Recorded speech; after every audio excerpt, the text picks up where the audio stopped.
To the 30-yard house call for the linebacker.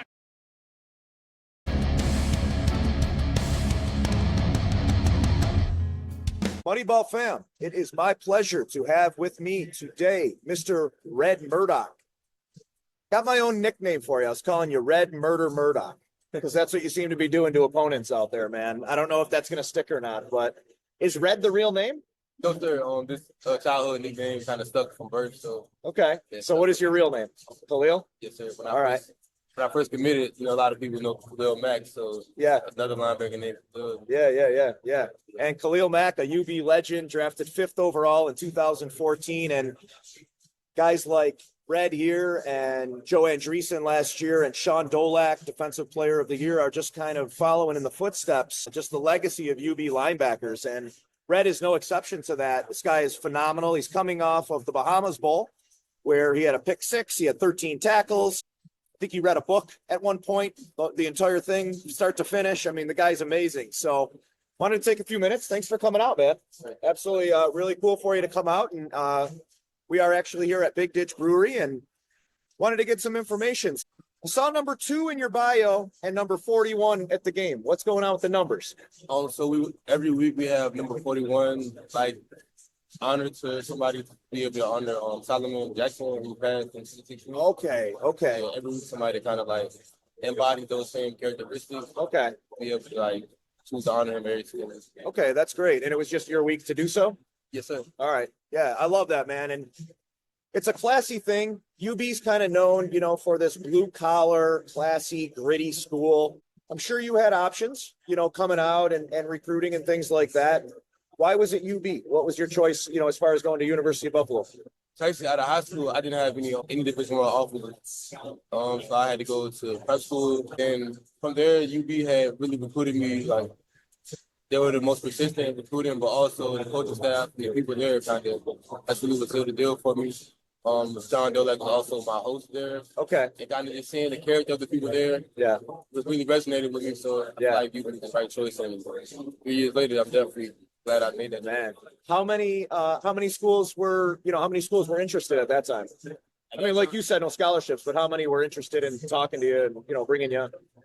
I would say out of high school, not too many. Once I reclassed and went after prep school, then I'd say everybody said they were interested. Yeah. But as far as schools that were truly recruiting me, I'd say maybe like 10. Still a lot of schools, though, right? I mean, yeah, absolutely. Especially coming that means 10 schools want you. Yes, and that's a good feeling, man. I had 0 that wanted me. So, it's remarkable. First of all, you and Sean, and we're not going to make this about Sean. He had his time on Moneyball. We're going to make this about Red, but you guys were 1 and 2. I mean, I don't think that's ever happened before, ever, where you were 1 and 2 in tackles in the nation, folks. We're not talking MAC. We're talking in the country, 1 and 2. And I think you guys fed off each other, right? It seemed to me in watching these games that he knew where you were, you knew where he was, and it was always whenever I would see 52 make a tackle, 2 was right next to him. You know what I mean? And vice versa. Do you guys just feed off each other? There was an energy there, right? Absolutely. Yeah, that comes through hours of watching film together and also understanding we have 2 different type of play styles. So we kind of, as the weeks went on, we knew if he was going to shoot this certain gap or he might undercut this one. Yep. We kind of actually had a thorough understanding of how to play off each other. Okay. So before a game, would you kind of say, or was it an unspoken word? Like, would you say, okay, this is I'm gonna shoot with or was it just unspoken? It was more so throughout the week of practice, because everything is really instant. You don't necessarily can't say before you shoot. Yeah, that's true. Yeah. But we kind of understood the type of plays and when certain gaps were going to be more open. Yeah. So we kind of understood each other. It was more of an instinctual thing and kind of adding each other towards. Yeah. Now, how many sacks did you have sacks this year? Yes, sir. I only had 2 though. You had 2, only 2. I mean, you're a linebacker. And Sean, he's bragging he had 5.5 sacks. Shout out, Sean. He'll be watching this. 5.5 was incredible. And then, watching that Bahama Bowl, you guys just dominated them. And it was a really nice defensive collaborative effort. You stood out. Sean is just Sean, right? In his opinion, he probably had a bad game. You know what I mean? And with you guys in particular, if that makes sense, you know, and I'm not discounting the team. The team's incredible. You guys had a phenomenal 9-4 year. But I mean, watching you two out there, it was just seeing these two pieces that you guys were revving the engine. You know what I mean? You guys were kind of the glue holding everything together. Have you taken on that role and that responsibility to kind of be the guy now, the quarterback of the defense? Absolutely. I mean, when Dolak had left when he was at Utah State throughout the spring semester, I kind of took on that role. So once he came back, we were kind of like 1 and 2 and being able to handle those two things together. We have distinct, like the same way we have two different distinct patterns of playing. Same way with leadership. So it really like played different styles of leadership. Yes, sir. Okay. Yes, sir. It played really well. How would you describe that? Like, what is your style of leadership? Way more unorthodox. I'm not one to sit there and scream at somebody on the field and stuff like that. Yeah, he gets fired up, right? Yes, sir. Yeah, that's Dolak's thing, and I kind of take more of the one-on-one. You're the silent killer. Actions speak louder than words. Absolutely. Yeah, yes, I dig it, man. There's no right or wrong with it. It's phenomenal on both accounts. I'll ask him the same thing. We'll just do some fun questions here. We'll dive back into football. But I asked him music-wise, right? What is your warm-up? What's your hype music? What gets you going? Pre-game, I don't really listen to music. If I do, I listen to like calming music. Like I'm naturally like a super like really hype guy. So once the game comes out, I know you kind of gotta like have that good medium. So you have settled down music? My whole thing, I gotta settle down a little. Really? So you got some Jodeci or something, some R&B? I listen to like calming zen like instrumentals, stuff like that. Okay. And if I do listen to music, I'll listen to like I don't know if you're familiar with Brent Fires and Chims. They're like R&B. Yeah, I know who they are. Yep. A little bit more chill and yeah. Something that really calms me down, gets me into the mode of like it's not all just kill. It's more so understanding your assignment and spending that time. I don't necessarily have to turn on a killer switch. It's already like you already have it. So more so just making sure I thoroughly understand my stuff and I'm able to have that clear. I love that, man. That's the first time I've really had that as an answer as far as settling you down, right? Like almost like some Phil Collins in the air of the night or something. Everybody kind of has their own thing, to get them going. And it's like Zen music for you almost, right? It's almost like a meditation before you get out there. Yeah, actually, I meditate before. You do meditate. So like that's a big thing, having a clear mind. I'm naturally like very hyped. So yeah. I'm gonna get there regardless. I don't need to get real. So as long as I have a clear mind and I'm at that same, I can really think clearly in the middle of the play. The game will slow down for me, all that stuff. So, yeah. Is that how you feel sometimes when you're out there? Will the game like literally slow down for you, man? Because you're buzzing around, and it's very rare that you're not seen in a play. Does it kind of slow down for you, man? Not to sit and just say, "Oh my God, play after play after play." But I mean it. I'm being genuine about this. Like you're in these plays, you kind of make it look easy. It's like there's Murdock again. It's like you're on every play. Does time kind of stand still and you just get this vision of like this is what I need to do? I mean, somewhat, yeah. That's definitely like it's more so because of our preparation. Like Coach Warren, he's, in my opinion, the best defensive coordinator in the nation. Yeah. With Coach Warren, our staff, and being able to have in my head, I'm seeing these plays that have already unfolded because we have the exact play that we've seen on film a million times. Yeah. Then I have this exact practice play that I've repped a million times. Gotcha. So it gets to a point of muscle memory. Yep. So everything is more so like, I've been here before. It's slowed down. Just make sure I get to this spot. I might have to get off a block or something like that. But other than that, it's really once he's wired to emotions, I know the pass. I know what he's doing. 17-yard gig that they wanted with. Little stuff like that. Yeah, you just kind of feel it and read it. Yes, sir. I guess it kind of more off instincts too. Yeah, it's really off of the reps. The same way a lot of people for football would say, football slows down a lot more once you get a lot of reps. Yeah, I got a lot of reps of these plays. So. Yeah, I'm gonna ask you what I asked Sean. I think the MAC is so underrated, and it bothers the hell out of me that when I hear someone say he led the league in tackles, or he was the league, meaning D1, the entire country, and Murdoch was too. Well, it's the MAC, and I don't know. Nothing makes me more angry, man. It's first of all, it's not some high school team or something. You're playing quality opponents, man. I mean, look at all the players that have come out of the MAC, even recently over the past few years, right? And when you're at that level of athlete, I truly, yes, okay. I see a difference sometimes with maybe a Georgia Bulldog, right? I mean, Georgia's defense, I'm a big Georgia fan. Georgia's defense, Roquan Smith, those cats, like I religiously followed that guy in at Georgia, and I was like, this guy is. I was a big fan of him. Yeah, right. He was just, you knew though, he didn't miss a tackle. I mean, if there was anyone I could emulate a game after, if I was a linebacker, it would be Roquan Smith. But that's not to say though that the competition is left in the mat. Does that stuff bother you? Or do not let it get to you at all? Do you just focus on football and doing your thing? I mean, at first it kind of did, but I get to a point of you see who's really saying that. Majority of the people that are saying they haven't played football during their life. That's a good point. But like also, it doesn't matter. You look at the data. You go ahead and do your research. Yeah. The whole group of five, I feel like, have been disrespected. Yes. Throughout the time. Yeah. So it leave you with a little bit of a chip on your shoulder too? Something like that, but it doesn't really bother me as much now. I understand like your game translates. Yeah. Regardless of whether it's the SEC or the MAC or the Conference USA or anything like that. Like the game will translate and it's shown time and time again. Yeah, I agree, man.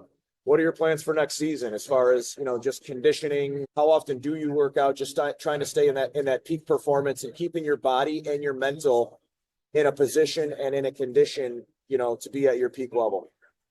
I mean, for this specific week right here, just doing more so get my body covered from last season. Yeah.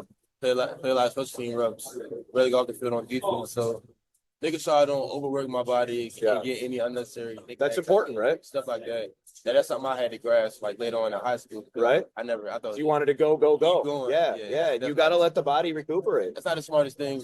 So yeah, actually just being able to thoroughly understand my body and what works best as far as like handling the heavy workload.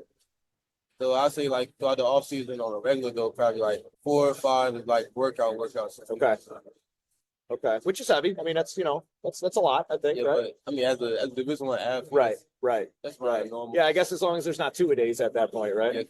Yeah. But it's more so making sure that like you're working smarter, not harder. That's the whole thing I had to grasp. Dude, that's smarter, not harder. That's what it is, man. I live by that. Work smarter, not harder. Where are you from? I'm from Petersburg, Virginia. Okay. So actually, I played my high school state championship game on Linebacker field. Oh, no way. Yeah. So, that's pretty funny. I really wanted to get recruited by Liberty a lot. Did you? Even like out of high school, didn't get recruited. Went prep. I was actually getting Division I often. Like, okay, they might mess with me this time. And they still did it? No, seriously. And then, that had to feel good then, right? I mean, it just had to. I find it hard to believe that someone out of high school, you played ball. Did you play linebacker? Up until my junior year, I played defensive end. Okay. And then I started playing linebacker. Like edge kind of thing or just a straight DE? Hand in the dirt. Okay. And all then right. I moved to edge-ish. I played outside and on middle, primarily outside my junior year. Okay. All right. I mean, it's shocking to me that there'd be, no offers, but how were you size-wise coming out? I was really small. Okay. My sophomore year, freshman year, I was really small. I finally hit that growth spurt my junior year, but I was injured up until I had to end up getting surgery after the season. I only played 5 games. Okay. But that was like the end of it. We went 15-0, won a state championship. So that's really a big part of why, because I didn't play varsity until my junior year. I was injured the majority of my junior year. So that kind of hurt me a lot. COVID coming around my senior year. We don't play fall. We play in the spring. I finally hit my stride, my first full season of playing middle linebacker. I still played a bit of outside. But first real season middle linebacker, played pretty solid season and all that stuff. But there weren't any offers around it. So the universe and karma, everything happens for a reason, man. And you're exactly where you're supposed to be right now, and shout out to all your defensive coaches and the people around you and everything else. And you're a cerebral young man, scholar of the week here. I mean, and I truly believe in that kind of thing, right? Where, God just puts you in the places that you're supposed to be, whether you think so or not at the time. And I think you're set up really, really good right now. And, I know right now, man, there's a lot of people that are really kind of jumping on the Red Murdoch, bandwagon. How are you handling that kind of stuff? Even, like ESPN after the game or that stuff. You seem to be real cool with it. You seem chill. Anything bother you? Anything get to you? No, not really. I just I try to make sure I reciprocate the love that's being shown. I mean, sometimes it gets a little bit overwhelming, so I might be texting back 2 days later. But that's really, Yeah, like with me, it took them like, 2, 3 days, that's really the only thing sometimes is making sure I'm reciprocating that love being shown. I feel like that's a big thing for me. Yeah, but it might be 2, 3 days later, but you still did, Yes, and a big part of don't forget where you came from kind of thing. Where you came from, is there a lot of, I know Virginia Beach, I think there's more athletes. Was there a lot of athletes that came out of that area or that high school? As far as Division 1 pro ball players in any capacity or anything? so we have Daryl Taylor. He plays for the Bears. He was at the Seahawks for a while. Okay. He had a double-digit sack year, I think, maybe 2 years ago. Okay. I played with Travion Henderson, the running back of Ohio State. Yeah. He lived like 2 minutes away from me. We Okay. trained together for years. And then also one of the quarterbacks here at Buffalo. That's also my cousin. Okay. He played for football as well. Oh, all right. Did you guys know, like, or was it coincidence? So we knew each other, like, and then when we finally got to know each other was right in high school. Okay. So we didn't know up until then. And once his freshman year, which was my junior, that's when I kind of made it a point to get close with each other. Yeah, man. Ever since then, he's like a little brother. Family's important, right? So you've been in Buffalo 2 years. Oh, this is my third. Third year. All right. What's your favorite restaurant? Do you like the chicken wings? Are they overhyped, underhyped? Talk to us. Like, what's up? Khalil put Elmo's on the map. Elmo's is one of my biggest sponsors. Elmo, have you had Elmo's wings? I've had them my first time there. I tried to double dip. That isn't really. You weren't down? Double dip Cajun? Not a double dip. No, Oh, you didn't double dip? No, I did it, but that isn't. You weren't feeling them. So Keon Coleman, I had a chance to meet very briefly. And when I met him, he had a bag of Popeyes in his hand, and he's in Buffalo. And I said, "What are you doing with that bag of Popeyes, man?" And he's like, "These chicken wings are nasty, man. Buffalo, everybody's talking about these wings." And I said, "Did you try the right spot?" He said, "I tried everywhere, man. These chicken wings are nasty." Do you like wings? Oh, absolutely. Wings is probably like my top 3 favorite foods. Okay. Yeah. Where are your go-tos in Buffalo? I like America's Best wings as far as like some quick, like not dining in. Yeah. But as far if you want to get the best wings, I'm a barbell guy. You're a barbell guy. Everybody's a barbell. I like Gabriel Gates. They're close. Yeah, they're good. They're good. They are. Have you had 911 Tavern? I was literally trying to go there yesterday. It's hard. Yeah, I want to check them out. I've been hearing about. All right, man. Maybe we'll go. What you do with 911 is if you go in and they're too busy, they basically tell you to leave.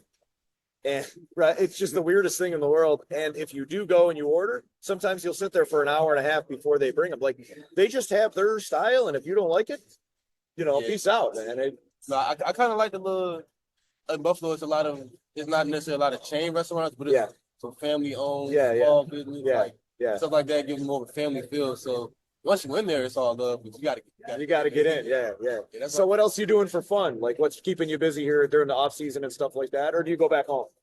No, sir. I usually stay up here for the most part. I might go back home real quick, but yeah, I read a lot. I got a dog. Okay. So what kind of dog? A pit bull. Oh yeah. Yes, sir. Okay. Oh, puppy or? He's a year and 8 months, so he's kind of getting out the puppy phase. You get him as a puppy? I got him at 6 years.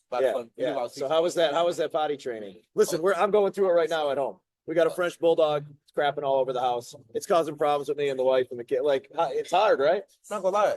I was blessed. It took me like a week. He's the easiest dog. All right, that dog was intimidated by you. He saw your size. He's like, all right, Red, I'll listen to you.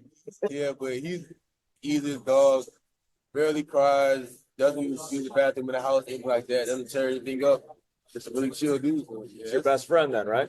Well, this was cool, man. This was a lot of fun. Like I said, I really appreciate you coming out and taking time, and sky's the limit for you, man. I think staying healthy, staying mentally focused. I got to try the meditation. I keep saying I'm going to do it. I was the same way up throughout high school, but once I started and it stuck, I find it very beneficial. All the mindfulness practices and stuff like that, even reading into it. Do you get into that Zen mode? Can you get there? Absolutely. Yeah. Even when I'm working out, when it comes to like last man standing workouts or something that really tests you, like your mental fortitude. Yeah. That's why I try to get that Zen mode. Like, I gotta get there. They say it takes a little work, right? But then once you get in, how about the other stuff like the grounding, like walking around barefoot and all that kind? Do you do any of that stuff? No, you're not jumping. Not all the way there. You know, that's the new thing, man. Like people go out with no shoes on and they sit in the freezing cold for 10 minutes and they take ice cold showers. And do you do the ice bucket stuff after a game? Will you go in? I don't. I'm not. I used to, but I don't necessarily. My trainers don't go by, so Yeah. I don't feel like I don't think I have to put myself through that for no reason at all. I feel like this stuff's trendy, right? If it was like proven to be beneficial and that's the best thing for me, I'll do whatever. I'm with you. But I'm with you. if that's not, it's just a trend. This was a pleasure, man. I really enjoyed it, and it was great to get to know you a little Yes, bit. sir. And we're obviously going to keep in touch. And sky's the limit for you, man. Yes, sir. Thank you. All right, take care. Moneyball out.